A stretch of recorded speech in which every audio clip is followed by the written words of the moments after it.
मैं भी हाथ जोड़ देता हूँ इसलिए क्योंकि जो परमात्मा मेरे भीतर है वही परमात्मा तुम्हारे भीतर है।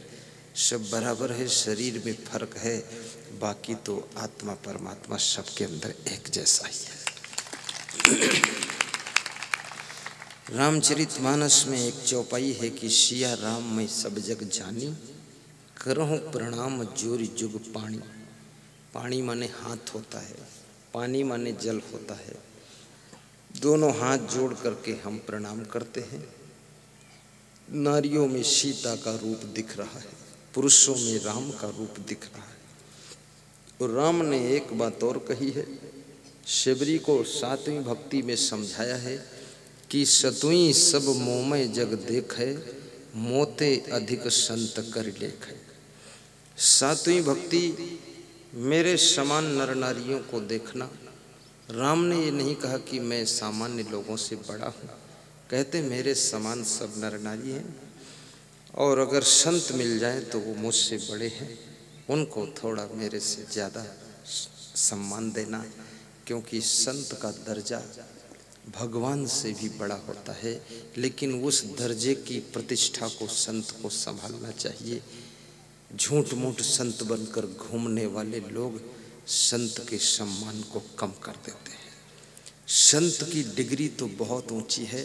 संत वह व्यक्ति है जिसके चरणों में भगवान भी दंडवत प्रणाम करता है।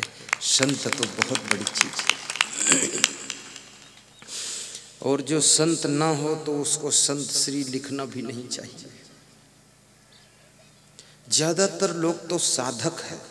साधक साधक का मतलब होता है छोटा शिशु, और छोटे शिशु का मतलब है उठता है, चलता है, गिरता है, संभलता है, फिसलता है, फिर उठता है, फिर चलता है। साधक मतलब थोड़ा डगमगा जाता है। लेकिन संत यानी जो अडिग हो गया, अब कभी विचलित नहीं होगा, फिसलेगा नहीं, वो संत होता। ये संत श्री श्री सबको नहीं लिखना चाहिए, ये तो बहुत ऊंची डिग्री है संत की। और संत का पूरा जीवन परोपकार के लिए होना चाहिए। संत बिटप सरिता गिरिधरणी, परहित हेतु इन्हीं की करनी। बहुत बड़ी बात है। संत और वृक्ष और पहाड़ और नदी और धरती, इनको जो है परोपकारी कहा गया है। लेकिन संत को परोपकारियों की लिस्ट में प्रथम स्थान पर बिठाया गया है कि संत बिटप, वृक्ष को बाद को। तो किसी ने तर्क किया कि वृक्ष को प्रथम नंबर पर क्यों नहीं रखा गया, संत को पहले क्यों कहा गया। तो तुलसीदास ने बताया कि वृक्ष परोपकार तो करते हैं, क्योंकि वृक्ष कबहु नहीं फल भखै, नदी न संचय नीर, और परमारथ के कारण साधुन धरा शरीर।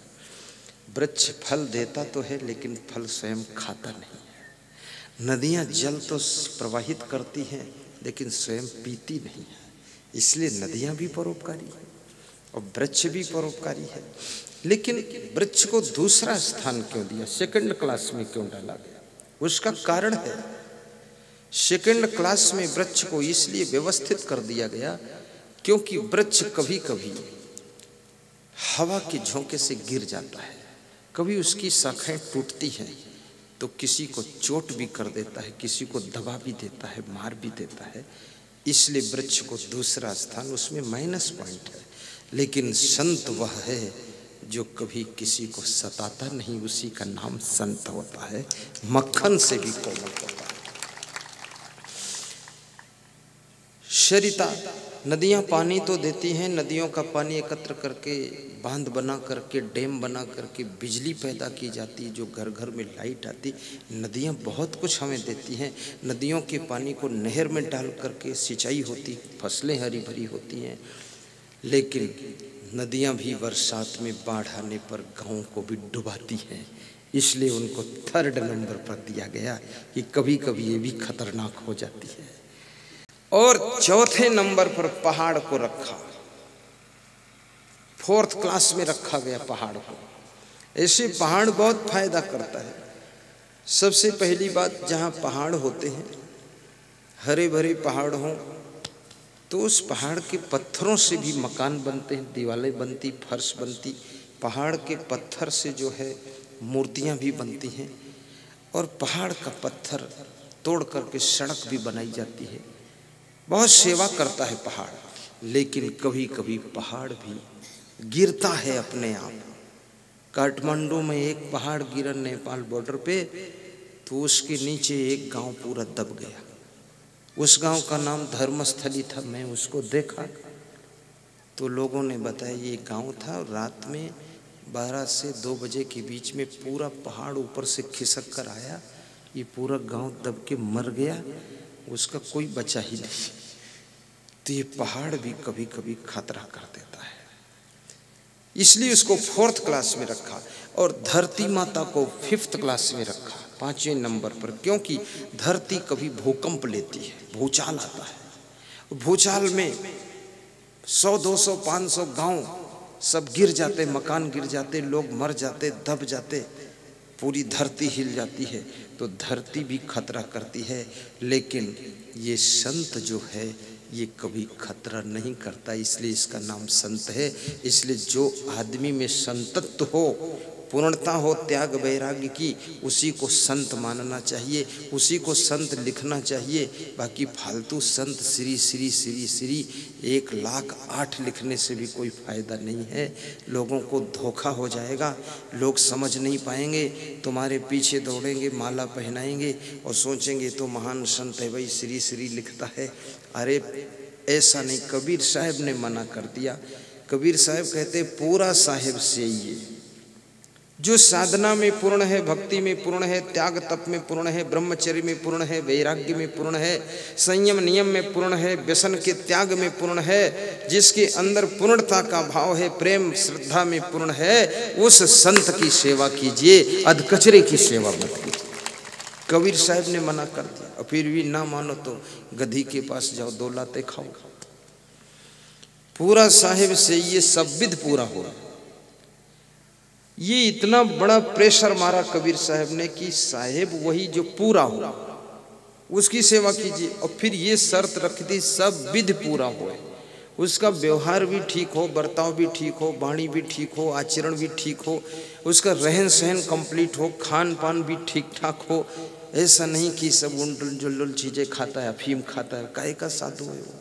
सब विध पूरा हो, खाने पीने की दृष्टि से भी वो शुद्ध होना चाहिए, कपड़े भी साफ सुथरा पहनता हो, वाणी भी संभल कर बोलता हो, व्यवहार बर्ताव भी ठीक हो, किसी को ठगता ना हो, बेईमानी ना करे, चोरी ना करे, हर तरह से पूरा हो, विषयी ना हो, पावर ना हो, बेविचारी ना हो, सब विध पूरा हो, निकम्मा ना हो, आलसी ना हो, सब विध पूरा हो। कबीर साहब ने कितना तर्क से ये शब्द रख दिया कि सब विध, विधि माने प्रकार, प्रकार माने तरीका, यानी सब तरीके से वो पूर्ण होना चाहिए। बोलो अजय सिंह चौहान, सत्य बात। कहाँ निकल गया? आने दो, जाने दो। हाँ, मैं इसलिए नाम बोला ताकि जाने ना पाए, जाए तो फिर आए। ये सब विध पूरा होना चाहिए साधु को, उसका शिष्यों के साथ भी व्यवहार बर्ताव अच्छा हो, उसका सेटिंग भी अच्छा हो, प्रेम भी अच्छा हो, सरल भी हो, कोमल भी हो, निर्मल भी हो, जितेंद्री भी हो, सब विध पूरा हो, विषयी पामर ना हो, पाखंडी ना हो, ढोंगी ना हो, दम्भी ना हो, आडंबरी ना हो, दिखावा ना करता हो, तिकड़मबाजी ना करता हो, बीड़ी भी ना पीता हो, ऐसा सब प्रकार से पूर्ण हो तो कबीर साहब कहते उसकी सेवा कीजिए, उसके चरण छू लीजिए, उसकी आरती कर लीजिए, उसको माला पहनाइए, उससे आशीर्वाद मांगिए, उसको मत बताइए मैं आशीर्वाद आपसे मांग रहा हूं, फिर भी आशीर्वाद सफल हो जाएगा। ऐसा सब विध पूरा हो। फिर नीचे की पंक्ति में कबीर साहब कहते हैं ओछे से नेह लगाई के, नेह माने प्रेम श्रद्धा, ओछे यानी अधकचरे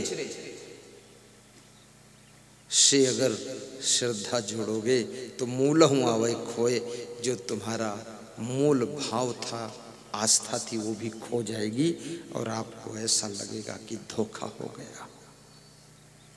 ऐसा संत होना। तो संत बिटप सरिता गिरधरणी, परहित हेतु इन्हीं की करनी। परोपकार के लिए इनकी करनी होती है। पर परोपकारियों की लिस्ट में भी संत का प्रथम स्थान दिया गया है। संत का प्रथम स्थान है, ये बहुत बड़ी बात है। संतों के लिए चुनौती है। वाल्मीकि के चरणों में दंडवत करते हैं राम, भरद्वाज के चरणों में दंडवत करते हैं राम। राम ने सिखा दिया कि अगर पूर्ण संत मिल जाए तो उसको दंडवत कर लेना।